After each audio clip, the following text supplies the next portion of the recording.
오늘은 레위기 24장 1절부터 23절까지 말씀입니다. 제목은 계속 등불을 켜두라.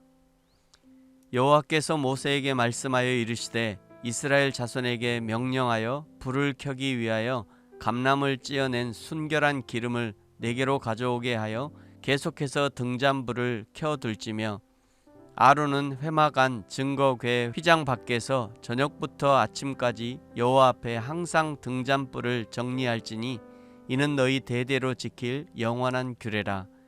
그는 여호와 앞에서 순결한 등잔대 위에 등잔들을 항상 정리할지니라.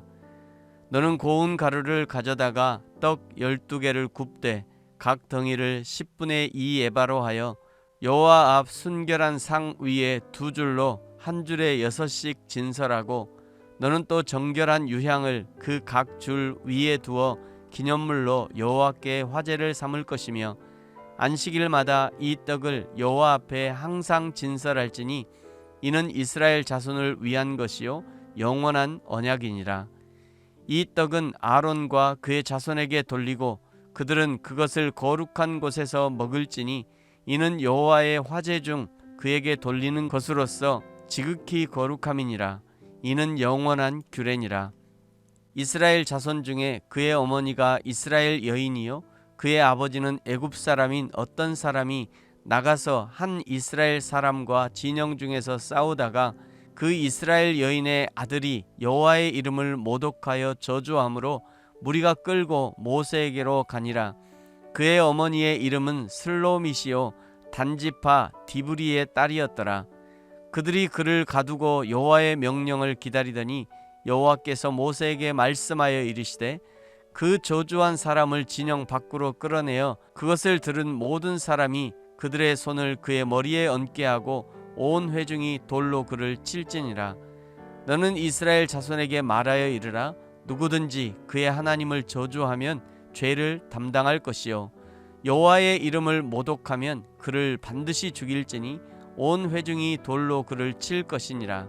거류민이든지 본토인이든지 여호와의 이름을 모독하면 그를 죽일지니라. 사람을 쳐 죽인 자는 반드시 죽일 것이요 짐승을 쳐 죽인 자는 짐승으로 짐승을 갚을 것이며 사람이 만일 그의 이웃에게 상해를 입혔으면 그가 행한 대로 그에게 행할 것이니 상처에는 상처로 눈에는 눈으로 이에는 이로 갚을지라.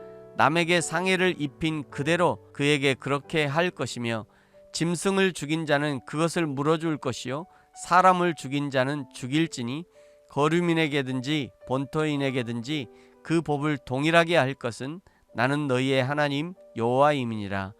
모세가 이스라엘 자손에게 말하니 그들이 그 저주한 자를 진영 밖으로 끌어내어 돌로 쳤더라. 이스라엘 자손이 여호와께서 모세에게 명령하신 대로 행하였더라. 아멘. 오늘 24장은 세 개의 구별된 문장으로 구분이 되어 있습니다. 첫째는 1절부터 9절까지로 성막의 등불을 밝히는 기름과 성막의 상 위에 놓인 떡에 관한 규례들이고, 둘째는 10절부터 16절까지 하나님의 이름을 모독하는 신성 모독에 관한 규례입니다.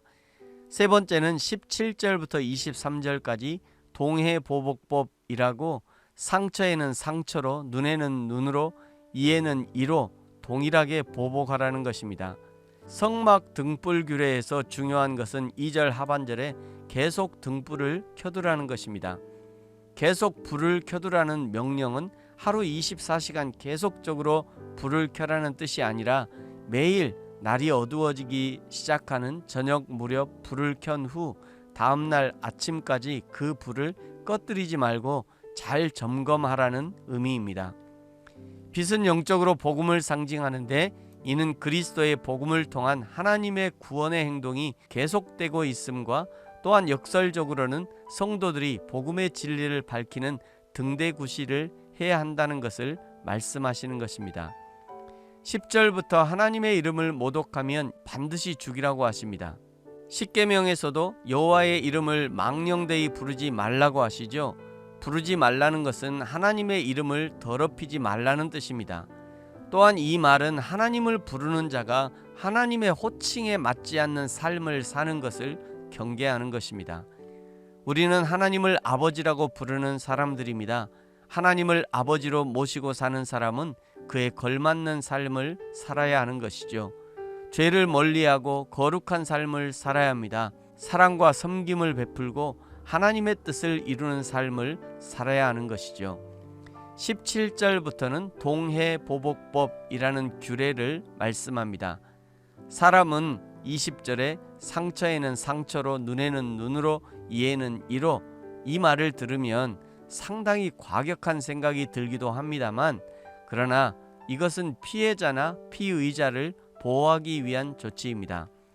만약 누군가 나의 팔을 다치게 했다면, 만약 내가 감정이 상한 상태라면 똑같이 돌려주기보다 나는 그의 팔을 부러뜨려 놔야 시원할 것입니다. 그래서 동해보복법은 사실은 피해자와 피의자를 상호 보호하기 위한 조치라고 볼 수 있습니다. 하나님은 고의든지 사고든지 피해자든지 피의자든지 사람의 몸과 마음과 생명을 보호하기 원하십니다. 그래서 건강한 몸과 마음으로 하나님을 섬기기 원하는 것이죠. 저와 여러분의 온 몸과 마음으로 하나님께 영광을 돌리고 내 안에 계신 성령께서 계속 일하시도록 순종의 불을 지피며 내 이웃을 향한 사랑을 실천할 수 있기를 예수님의 이름으로 축복합니다. 아멘. 기도하겠습니다. 하나님 아버지, 감사합니다. 내 안에 계시는 성령님께서 늘 기쁨으로 일하실 수 있도록 순종하는 믿음을 허락하시고 내 인생을 통하여 하나님의 이름이 영광을 받으시도록 나 자신을 사랑하고 내 이웃을 사랑하는 사랑의 사람이 되게 하여 주옵소서. 감사합니다. 예수님의 이름으로 기도합니다. 아멘.